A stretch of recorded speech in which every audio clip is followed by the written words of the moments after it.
잘 오셨습니다. 2월 첫째 날입니다. 이렇게 하나님 앞에 예배할 수 있는 날 삼아주신 은혜 감사합니다. 우리 주변에 있는 분들 한번 손잡아 주시고 잘 오셨습니다.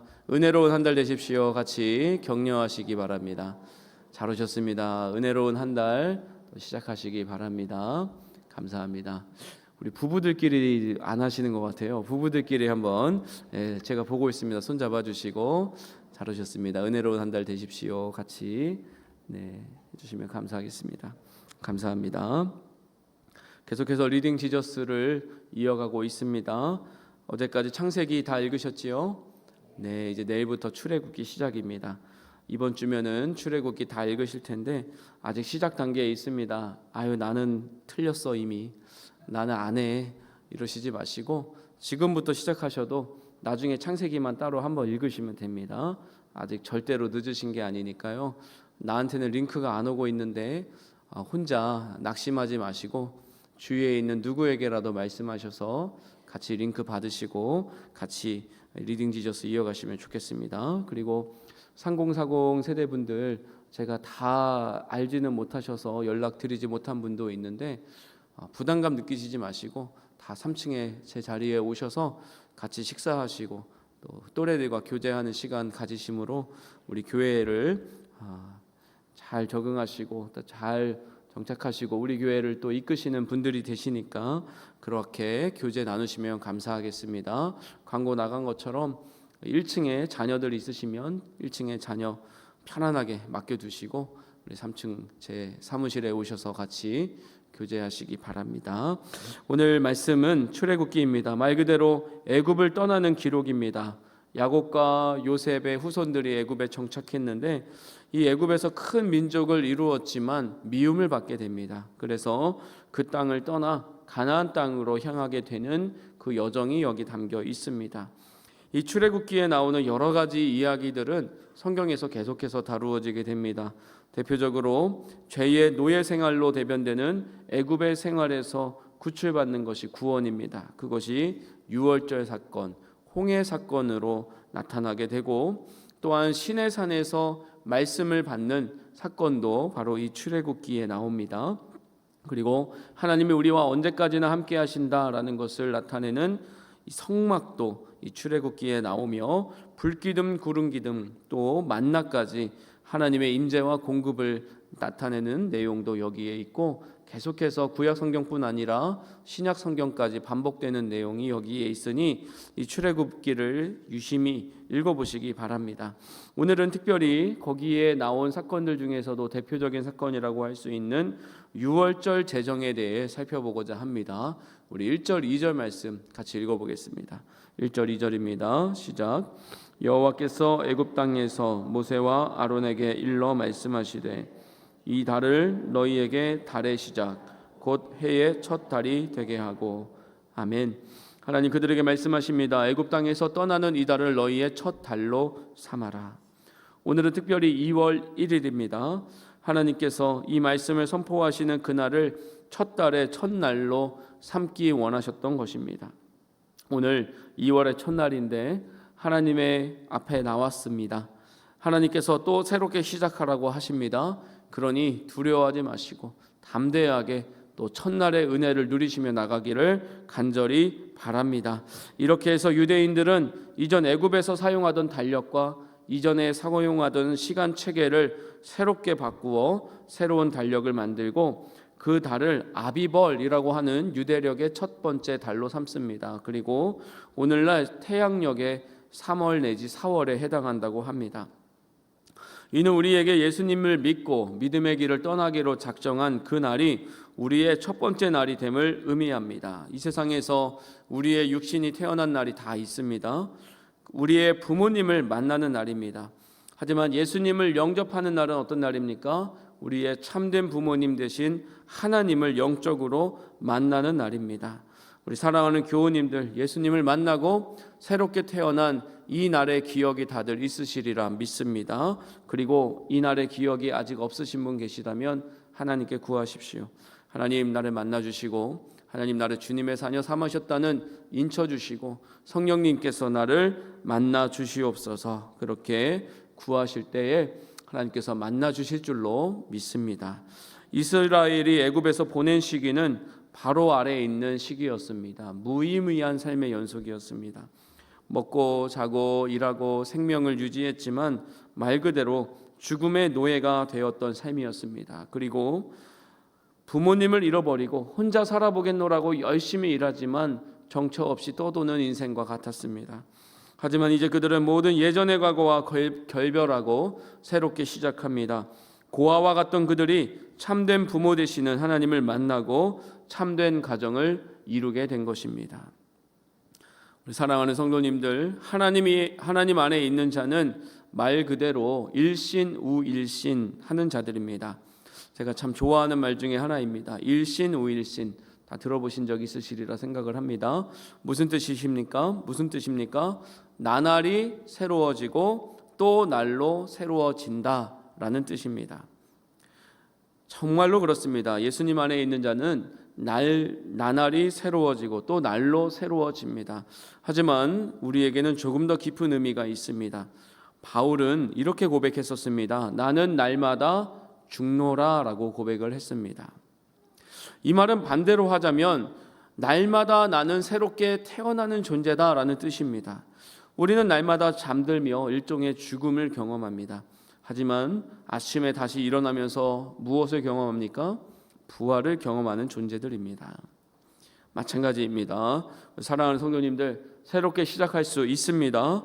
부활하신 예수의 생명이 있기 때문에 나는 날마다 죽을 지경입니다. 나는 날마다 죽습니다 라고 우는 소리, 신음소리 낸지다 할지라도 하나님께서 우리를 날마다 또한 다시 태어나게 하시는 그 능력의 손으로 붙잡아 주심을 믿습니다.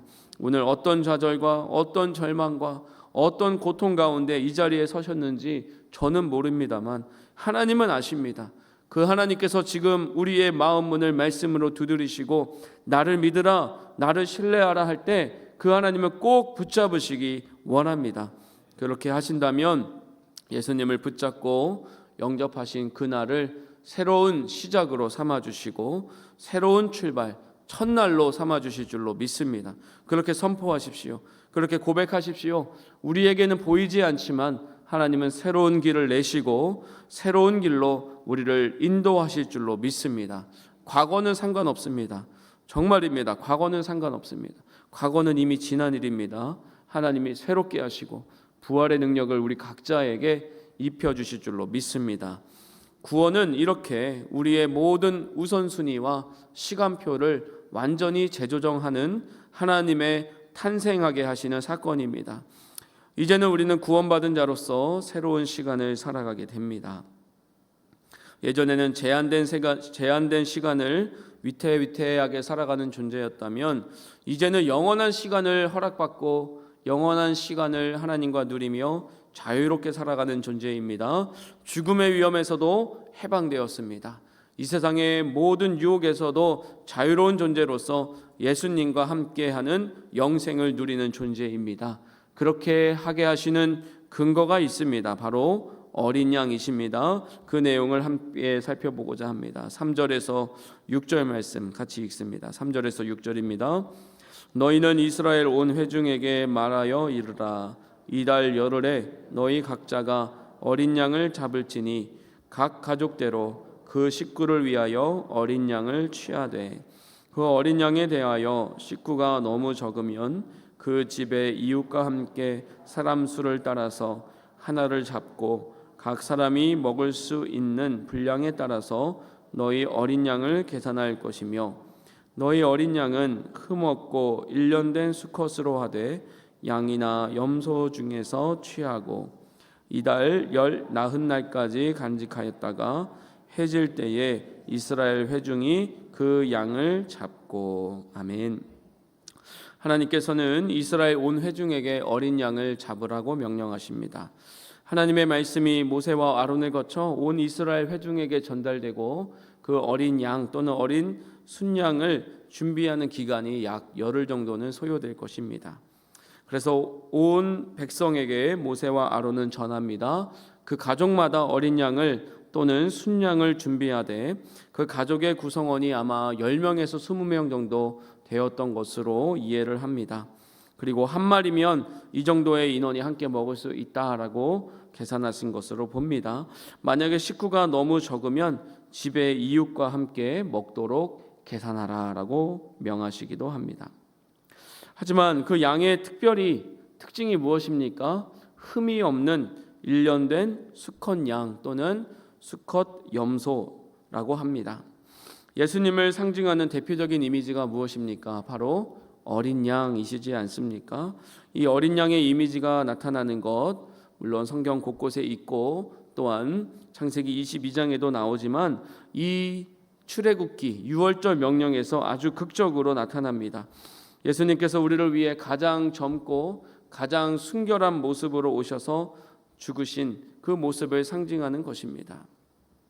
그 명령이 전해지고 10일 동안에는 어린 양 또는 어린 염소를 취하여 두고 14일까지는 어떻게 하라고 합니까? 간직하라라고 합니다. 그 정확한 이유는 알 수 없습니다만은 아마도 그 어린 동물과의 일체감 또는 동질감, 친밀감을 느끼는 시간으로 허락하신 것 같습니다. 아마도 예수님이 우리에게 오셔서 머무신 그 짧은 기간이 이 기간에 해당할 것입니다. 가장 아름답고 가장 순수한 인간다운 인간으로 오신 예수님을 보고 많은 사람이 호감을 느낍니다. 그리고 4대 성인이라고 예수님을 말하기도 합니다. 하지만 그 4대 성인이라고 하는 예수님에게 벌어지는 일, 그리고 예수님이 스스로를 밝히시는 일은 우리의 상상을 초월하는 일입니다. 6절 말씀을 보시면 그 흠없는 어린 양에게 어떤 일이 일어나고 있습니까? 해질 때에 죽임을 당하는 것입니다. 죽임을 당하는 것.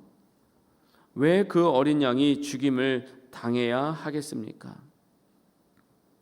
우리는 이 제물 드리는 모습을 잘 상상하기 어려워합니다. 왜냐하면 요새는 동물을 직접 잡아서 죽이는 모습이 거의 없기 때문입니다. 다 포장되고 다 가공되어 있는 고기를 보면서 맛있겠다라는 생각만 합니다. 거기에 생명이 있었고 거기에 살아 움직이는 활동력이 있었다는 것을 잊습니다. 하지만 우리 옆에 있는 그 동물을 며칠간 기르고 며칠간 보기만 하더라도 그 동물을 내 손으로 직접 죽이고 그 피를 받고 그 몸을 해체하는 일은 굉장히 끔찍한 일이 될 것입니다. 우리 사랑하는 성도님들, 출애굽기를 읽어 나가실 때에 이 점을 꼭 기억하셔야 합니다. 이전에는 창세기 3장에서 암시적으로 인간의 죄 대신 죽은 한 동물, 그리고 그 동물에게서 얻어낸 가죽옷을 입힌 모습이 드러났습니다. 하지만 이제는 어떻게 됩니까? 명시적으로 한 어린 동물을 잡아서 그 동물을 먹고 그 동물의 피를 흘리도록 만듭니다. 하나님을 대신하려고 했던 이 인간의 찬탈 행위가 이제는 그 인간을 대신해서 죽으시는 하나님의 자기 희생으로 나타나게 된 것입니다. 그 의식은 다음과 같이 이어집니다. 그 내용을 살펴보도록 하겠습니다. 7절 말씀 같이 읽습니다. 7절입니다. 그 피를 양을 먹을 집 좌우 문설주와 임방에 바르고. 아멘. 그 어린 양의 피를 어떻게 합니까? 문설주와 임방에 바른다라고 합니다. 문설주와 임방에 피를 바르는 것은 어떤 의미가 있겠습니까? 이 문설주와 임방에 어린 양의 피를 흘려서 바르는 것은 미개한 의식이 아닙니다. 이것은 이 땅에 세워진 최초의 십자가 모형이었습니다. 좌우 기둥과 위 가로지른 나무에 붉은 피가 적셔질 때에 그 집은 심판으로부터 안전한 구원의 장소가 되는 것입니다. 우리 사랑하는 성도님들, 우리 인생의 문에는 지금 무엇이 발라져 있습니까? 우리는 무엇을 보여주고 또 무엇을 자랑하고 또 무엇을 통과하며 다니고 있습니까? 우리를 지켜줄 수 있는 것은 우리의 능력이나 실력 또 우리의 재력이 아니라 우리의 도덕성이 아니라 오직 십자가에서 흘리신 예수 그리스도의 보혈임을 믿으시기 바랍니다.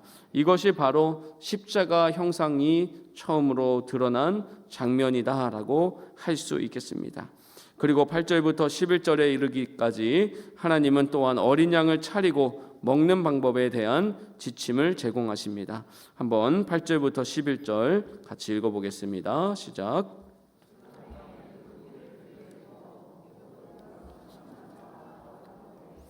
날 것으로나 물에 삶아서 먹지 말고 다리와 내장을 다 불에 구워 먹고 아침까지 남겨두지 말며 아침까지 남은 것은 곧 불사르라.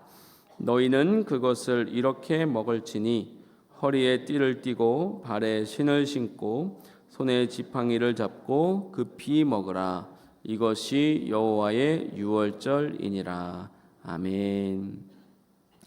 8절에서 11절 말씀 보시면 하나님께서는 이것을 먹는 방법에 대해서 말씀하고 계십니다. 그 고기를 어디에 구우라고 말씀하십니까? 불에 구우라고 말씀하십니다. 이것의 의미는 무엇이겠습니까? 그 당시에 가장 빠르게 먹을 수 있는 방법이 불에 구우는 방법일 것입니다. 하지만 이것을 예수님과 연계해서 생각해 보자면 예수님께서 경험하시는 그 것이 무엇이냐라는 것입니다. 지옥은 소위 무엇으로 드러납니까? 지옥 불이라고 하지요. 그 고기, 즉 예수님을 상징하는 그 고기가 불에 구워졌다는 것은 예수님께서 우리 대신 그 지옥불의 형벌을 당하시고 지옥을 경험하시고 통과하셨다라는 의미를 담고 있습니다. 우리가 지옥을 경험하지 않는 이유는 무엇입니까? 예수 그리스도 안에서 예수 그리스도가 이미 지옥을 경험하셨기 때문에 우리는 천국을 경험하게 되는 줄로 믿으시기 바랍니다. 그리고 특별히 9절 말씀 보시면 머리와 다리와 내장을 다 불에 구워 먹으라고 합니다. 머리는 우리의 감정을 의미할 것이고 우리의 생각을 의미할 것이고 다리는 우리가 다니는 모든 행위를 의미할 것이고 내장은 우리의 심장과 또한 우리의 심정을 의미할 것입니다. 우리는 이처럼 예수 그리스도의 마음과 예수 그리스도의 행위와 예수 그리스도의 마음 전체를 우리가 안에 모셔야 한다라는 의미가 여기에 담겨 있는 것입니다. 우리 사랑하는 성도님들, 예수님을 닮기 원하십니까? 예수님을 내 안에 모시기 원하십니까? 예수님의 머리와 다리와 내장 그 모든 것이 우리의 것 되기를 주님의 이름으로 간절히 바랍니다. 그렇게 될 때에만 우리가 예수님의 뜻대로 예수님의 소유로 살아갈 수 있는 존재가 되는 줄로 믿습니다. 그리고 또 그들이 무엇을 함께 먹어야 됩니까? 무교병과 쓴 나물을 함께 먹으라라고 합니다.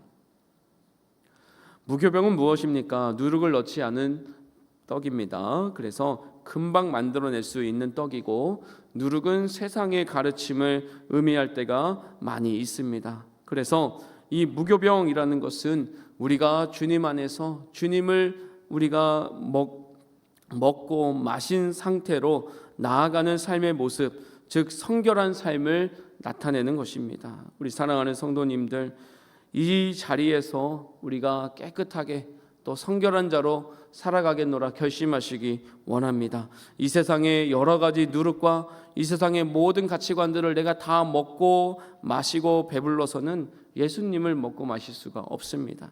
이 세상의 것으로 배부르지 않고 하나님의 것으로 배부른 자들 되시기를 주님의 이름으로 축복합니다. 또한 쓴 나물을 먹었다고 합니다. 쓴 나물은 이제 이집트 탈출, 애굽 탈출을 기억하면서 애굽의 그 큰 고통과 고난과 속박을 기억하자라는 의미를 담고 있습니다.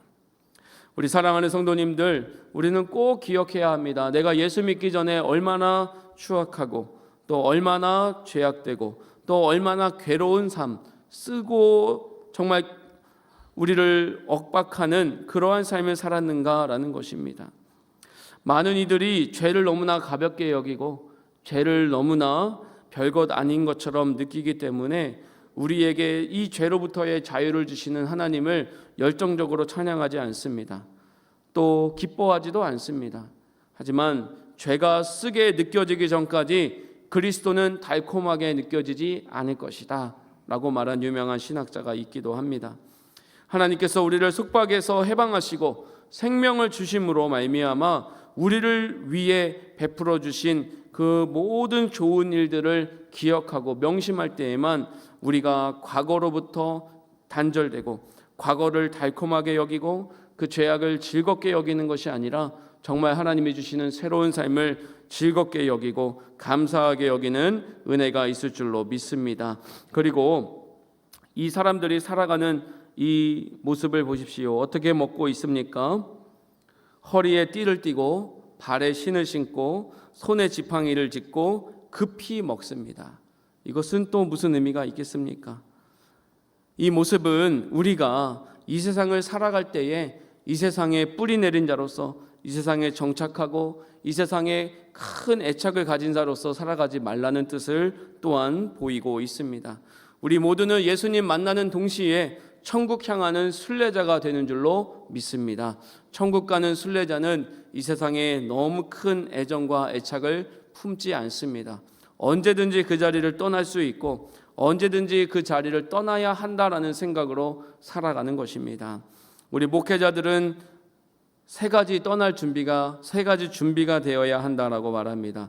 첫 번째로 무엇입니까? 설교할 준비입니다. 언제든지 어느 자리에서든지 설교해 주십시오라고 하면 설교해야 합니다. 준비가 되지 못해서 설교 못하겠습니다. 그렇게 말하는 목사는 아마 거의 없을 것입니다. 하지만 더 심각한 일이 있습니다. 목사는 이사할 준비가 되어야 한다. 언제든지 하나님이 너 가라라고 하면 움직여야 되는 것입니다. 하나님, 나 여기 있고 싶습니다. 나는 여기가 내 처소입니다. 아니다. 하나님이 옮겨라라고 하면 옮겨야 합니다. 그것이 이사 준비입니다. 마지막으로 무엇입니까? 죽을 준비입니다. 언제든지 죽을 준비가 되어야 한다. 하나님이 너가 이곳에서 내 뜻을 위하여 떠나라. 그리고 기꺼이 죽어라 라고 할 때에 목회자는 네, 알겠습니다. 죽겠습니다 라고 죽어야 하는 준비가 되어 있는 것이 목회자다라고 말하는 것입니다. 저는 우리 성도님들에게도 똑같이 도전하고 싶습니다. 언제든지 말씀 읽을 준비, 또 기도하실 준비가 되시기를 바랍니다. 또 마찬가지입니다. 언제든지 하나님이 떠나라라고 하면 떠날 준비 되시기를 바랍니다. 그리고 언제든지 너가 이 세상을 떠나라, 즉 죽어라라고 하면 죽을 준비 역시 되어 있는 분들 되시기를 간절히 바랍니다. 그것이 우리 그리스도인들의 특권입니다. 그게 무슨 특권입니까? 그게 무슨 좋은 일입니까? 그래서 사람들이 이렇게 묻습니다. 당신들은 천국 가는 거 좋아한다고 하지 않습니까? 네, 좋아합니다. 그럼 왜 지금 안 죽습니까? 라고 말하는 사람들이, 짓궂은 사람들이 있습니다. 우리의 대답은 무엇이 되어야 하겠습니까? 하나님께서 지금 이 자리에서 나에게 하도록 주신 사명이 있기 때문에 내가 살아있는 것입니다. 하나님이 이곳 떠나라고 하시면 얼마든지 기쁘게 떠날 준비 되어 있습니다. 이 마음으로 하루하루 살아가신다면 정말 두려움 없이 염려 없이 하루하루 살아가실 줄로 믿습니다. 이 은혜를 꼭 붙들기 원합니다. 우리 12절 13절 말씀 같이 읽겠습니다. 가장 중요한 부분입니다. 같이 읽습니다. 시작. 내가 그 밤에 애굽 땅에 두루 다니며 사람이나 짐승을 막론하고 애굽 땅에 있는 모든 처음 난 것을 다 치고 애굽의 모든 신을 내가 심판하리라. 나는 여호와라. 내가 애굽 땅을 칠 때에 그 피가 너희가 사는 집에 있어서 너희를 위하여 표적이 될지라. 내가 피를 볼 때에 너희를 넘어가리니 재앙이 너희에게 내려 멸하지 아니하리라. 아멘. 어찌 보면 참 기괴한 일입니다. 짐승을 죽여라, 잡아라, 그리고 다 해체해서 먹어라, 남은 것은 다 태워버리고 그리고 그 피를 다 바르라 라는 것이었습니다. 그렇게 할 때 하나님께서 어떻게 하신다는 말씀이십니까? 그곳에 있는 모든 처음 난 것을 다 칠 때에 너희 그 피가 있는 집은 치지 않겠다라고 말씀하시는 것입니다. 12절 말씀을 보시면 하나님께서 자신이 모든 애굽의 신을 심판하는 하나님이 되신다라고 선포하고 계십니다. 10가지 재앙을 통해서 이미 심판을 받았지만 마지막 이 10번째 재앙을 통하여서 모든 신이 심판받을 것이고 하나님만이 유일한 하나님 되심을 보이실 것입니다. 우리 사랑하는 성도님들, 하나님만이 우리의 유일한 하나님 되심을 믿음으로 고백하십시오. 그렇게 하시지 않으신다면, 하나님이 이 모든 신을 심판하실 수 있으심을 믿지 않는다면 우리는 두려움에 떨 수밖에 없습니다. 하지만 하나님께서 의로운 재판장 되시고 모든 거짓 신들을 이기시는 분이심을 믿음으로 선포할 때에 하나님께서 심판하시는, 또한 정죄하시는, 그리고 공의를 이루시는 하나님이심을 믿고 감사하게 될 것입니다. 13절 말씀을 볼 때 참 우리의 마음이 감동이 있습니다. 왜냐? 우리가 그 피를 발랐을 때에 그 피가 너희의 사는 집을 표적이 되어서 그 집을 넘어가게 할 것이고 재앙이 멸하지 않게 한다라고 말씀하기 때문입니다. 저는 사실 이 대신한다라는 개념, 즉 누군가가 누군가의 죄를 대신 받을 수 있다는 개념, 그리고 피에 대한 개념이 그렇게 와닿지는 않았었습니다. 아니, 아무리 하나님이라고 할지라도 왜 어떻게 우리 죄를 대신할 수가 있는가? 내 죄는 내가 책임져야지 라고 생각했던 적이 있습니다. 하지만 이번에 리딩 지저스 통하면서 창세기 15장 횃불 언약입니다. 그 아브라함과 하나님이 언약을 맺으시는 그 장면, 그리고 지난 금요일 설교를 또 같이 하게 되었습니다. 그 과정을 통하여서 이 내용이 많이 해소되어서 나누고자 합니다. 현대적인 개념에 익숙해서인지 누군가가 어떻게 누구의 잘못을 대신할 수 있느냐라는 질문이 저에게 있었습니다. 하지만 한 책에서 이런 구절을 보며 많은 부분이 해소가 되었습니다. 즉, 우리가 저지른 죄는 무엇입니까?